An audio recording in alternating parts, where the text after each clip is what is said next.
The Democratic Party is in the middle of a civil war, right? And you have moderate mainstream Democrats, such as myself, which have been challenged by the far left extremists. Socialism has not worked anywhere on the globe. Pretty sure he's a Democrat. That warning taking on a new urgency this morning as moderates push back against the DSA's surging influence. The socialist group's membership has more than doubled since October of 2024, despite pushing radical policies. By the way, I don't even think that Governor Cuomo is a moderate. I think he's a liberal.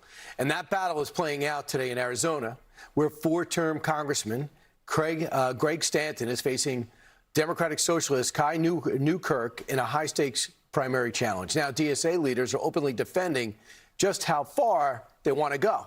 The United States Senate is an undemocratic institution. It gives more representation to people in smaller states. Landlords in New York have been making a 12% return on their investment on average. How much should they make? What's fair for the landlord to make if you don't like 12?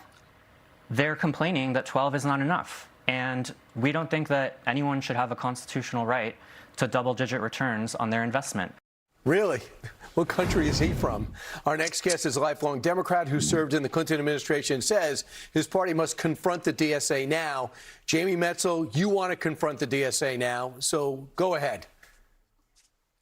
Absolutely. The Democratic Party is a party that is designed to help people, to help working people, to help all Americans, and to help all boats rise.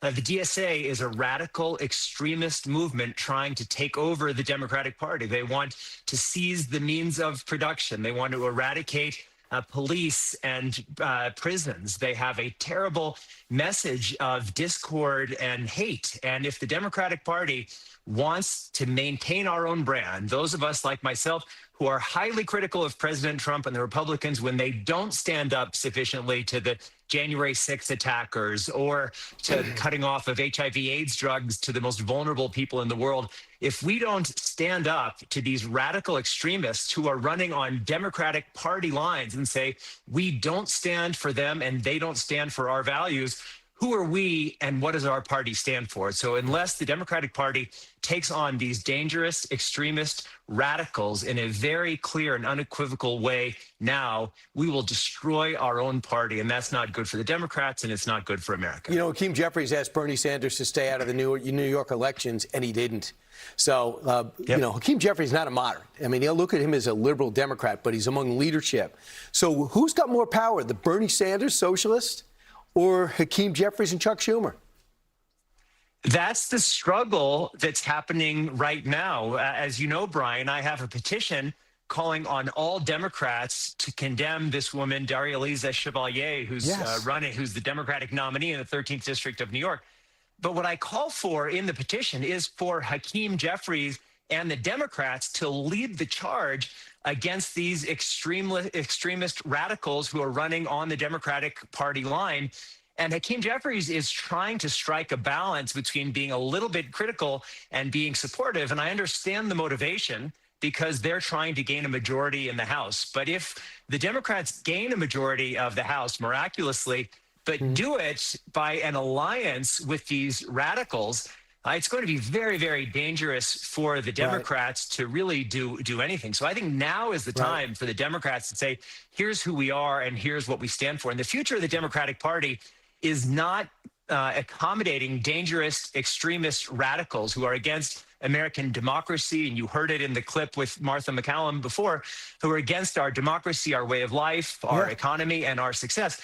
The future of the Democratic Party is with the independent voters who love America and who are saying, well, who's going to solve problems in this country? That's what our party needs to stand for. Jamie, and I think that's what all parties need to stand for. And you stood up, and so did Van Jones over the weekend. And he wanted to follow up because he got such a response like you did. He said, this weekend I shared my post voicing concerns about the far left. The response has been overwhelming. To be clear, I'm a progressive Democrat my whole life. I've wanted to see a youth movement fight for affordability, health care, for real opportunity. It's time. But the movement is being hijacked by too many people with insane, outlandish, and nutty ideas. Supporting Hamas is not progressive. The idea of no police, no prisons, no borders is not progressive for vulnerable communities. Celebrating the murder of Israeli civilians is not progressive. These ideas are regressive. If we can't tell right from wrong, good from bad, smart from Looney Tunes, Team Blue will go down the same road that turned the Republican Party to a shell of itself. Well, that last line is interesting because people point to the Tea Party or the Freedom Caucus. But the Freedom Caucus are for extreme fiscal issues. You know, they're for maybe drawing down the line when it comes to spending. They fit in the party. They just don't fit, you know, they'll just push the party either way. So no one wants them out, unlike the radicals amongst us on your party. And they want to replace the president. They want to abolish the Senate, expand the House, ranked choice voting, Washington statehood, to fund Department of War, end ICE detention and deportations, amnesty for illegal immigration, some more severe like abolish prisons.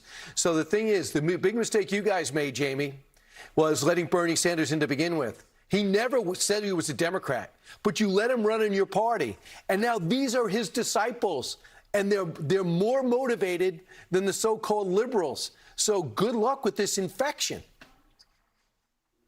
Well, Brian, I'm a sharp critic of radical extremists on all sides of the political spectrum. I think it's wrong to attack the capital of our country.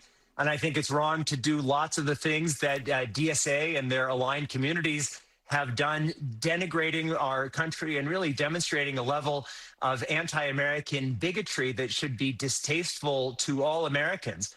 Both parties are coalitions, but part of being a coalition, part of being in a big tent is to say who belongs in and who belongs out. And if you have a big tent party and skunks come into your tent and you don't kick them out, you're going to ruin the party. And that's true for the Democrats. It's true for the Republicans. And just as I and many other Democrats called on the Republicans to condemn the January 6th attacks, to condemn the murder of people like Renee Good, we should hold ourselves to that same standard, even a higher standard, to have any moral clarity.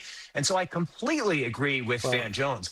The DSA is a fundamental threat, not just to the Democratic Party, but to the United States of America. If we Democrats don't take the lead in making that claim, who would ever support us? But Jamie, the Republicans, you could say one's incidents, and one is a party movement, which I fear might start winning overall elections. I fear for the country. So hopefully you guys can continue to marshal your resources. Jamie Metzl, always good to see you. I'm going to be trying, Brian. Always great to see you. Thank you so much. Be sure to like and subscribe for all the Fox News latest on YouTube and catch full shows streaming now on Fox One.